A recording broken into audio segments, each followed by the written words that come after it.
अस्सलामुअलैकुम क्लास। आज का हमारा एमटीकैट का फर्स्ट लेक्चर है जिसमें हम बेसिक और फंडामेंटल कॉन्सेप्ट्स ऑफ केमिस्ट्री करेंगे और फंडामेंटल आहिस्ता आहिस्ता हम एमटीकैट के सारे सिलेबस की इंशाल्लाह वीडियोस आपको ना भेजते रहेंगे और उसमें आपकी बहुत अच्छी एमटीकैट की तैयारी होगी।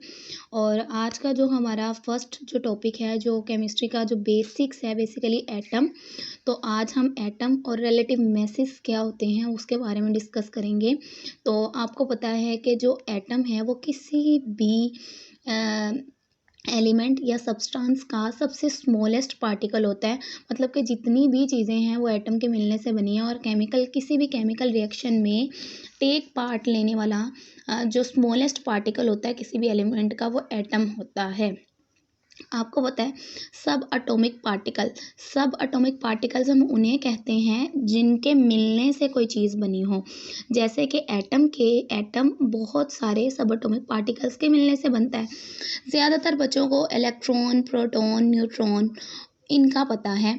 हाइड्रोन, न्यूट्रिनो, एंटी न्यूट्रिनो, मिजोन्स और इसके अलावा इलेक्ट्रॉन, प्रोटॉन और न्यूट्रॉन के अलावा मोर देन 100 सब एटॉमिक पार्टिकल्स हैं जो एटम में पाए जाते हैं। और इन सब के बारे में भी डिस्कवरीज हो रही हैं और बहुत सारे बच्चों को इसके बारे में इल्म नहीं है। तो जो सब एटॉमिक पार्टिकल्स हैं उस जिनसे एटम बना है, एटम स्मॉलेस्ट पार्टिकल है किसी भी एलिमेंट का, लेकिन जिनसे बना है वो सिर्फ इलेक्ट्रॉन, प्रोटॉन और न्यूट्रॉन नहीं है। 100 पार्टिकल्स इसके अलावा भी एटम में पाए जाते हैं जिनकी डिस्कवरीज अभी हो रही हैं।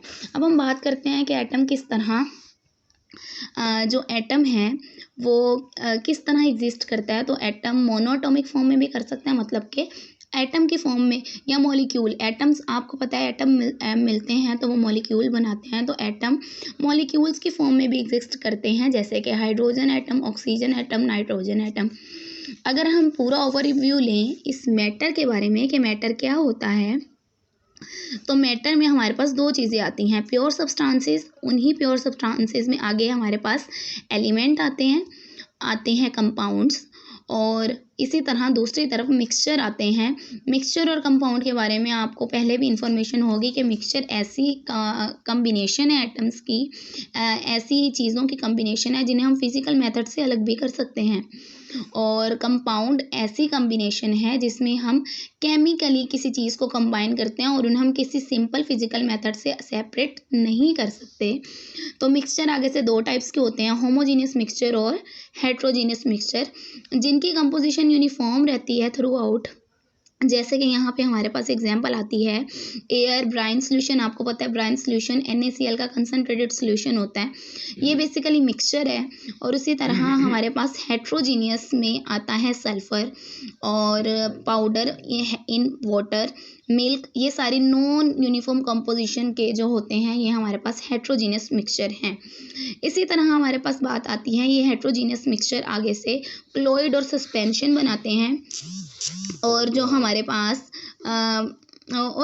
पास ट्रू सॉल्यूशन आते हैं जो हैं वो होमोजेनियस मिक्सचर होते हैं। इसी तरह कंपाउंड्स भी ऐसे, जैसे कि H2O, H2SO4 कोई भी एसिड है, इनमें एलिमेंट्स एटम्स जो हैं वो आपस में केमिकली कंबाइन होते हैं और उन्हें हम फिजिकल मेथड से सेपरेट नहीं कर सकते। इसी तरह एलिमेंट्स की बात करें तो एलिमेंट्स भी हमारे पास पीरियोडिक टेबल में जैसे कि मेटल्स पाए जाते हैं जो लेफ़्ट साइड पे हैं पीरियोडिक टेबल के, जो राइट साइड पे पाए जाते हैं वो हमारे पास नॉन मेटल्स आ जाते हैं। और जो इन बिटवीन है कुछ जो आपके पास आते हैं 13 to 15 ग्रुप में, नीचे वाले जो एलिमेंट्स हैं वो मेटालॉइड्स पाए जाते हैं। तो ये तो पूरा एक मैटर है। मैटर कोई भी ऐसी चीज़ होती है जो जगह घेरे और वो आगे से टाइप्स में डिवाइड की गई हो। और ये पूरे केमिस्ट्री में जो चीज़ें आप पढ़ते हैं ना, ये उनका फ्लो चार्ट है जिससे आपको पूरी केमिस्ट्री के कॉन्सेप्ट और बेसिक कॉन्सेप्ट समझने में बहुत ज़्यादा मदद मिलेगी। इसी तरह हम रिलेटिव मैसेज की बात करें तो एटम, आपको पता है एटम का साइज़ बहुत ज़्यादा स्मॉल है। इसे मेजर करने के लिए हमें इलेक्ट्रॉन माइक्रोस्कोप की ज़रूरत होती है और इलेक्ट्रॉन माइक्रोस्कोप से भी हम एटम की डिटेल मालूम नहीं कर पाते। तो एटम के मैसेज को मालूम करने के लिए हम कार्बन 12 आइसोटोप्स के साथ उस दूसरे एटम के मैस को कंपेयर करते हैं। रिलेटिव एटॉमिक मैस का मतलब है कि रिलेट करके, किसी दूसरे एटम से रिलेट करके हमें किसी एटम का मैस मालूम करना। तो इसी तरह हम किसी भी एलिमेंट का मैस मालूम करने के लिए उसके मैस को कार्बन 12 एटम के मैस के साथ कंपेयर करते हैं और इस तरह हम रिलेटिव एटॉमिक मैस निकाल सकते हैं। इसी तरह रिलेटिव एटॉमिक मैस का एक यूनिट होता है जिसे एटॉमिक मैस यूनिट AMU कहते हैं।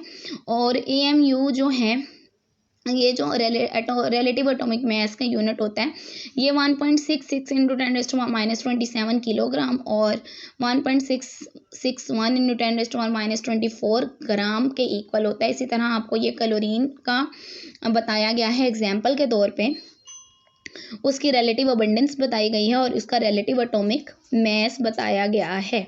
इसी तरह आपके पास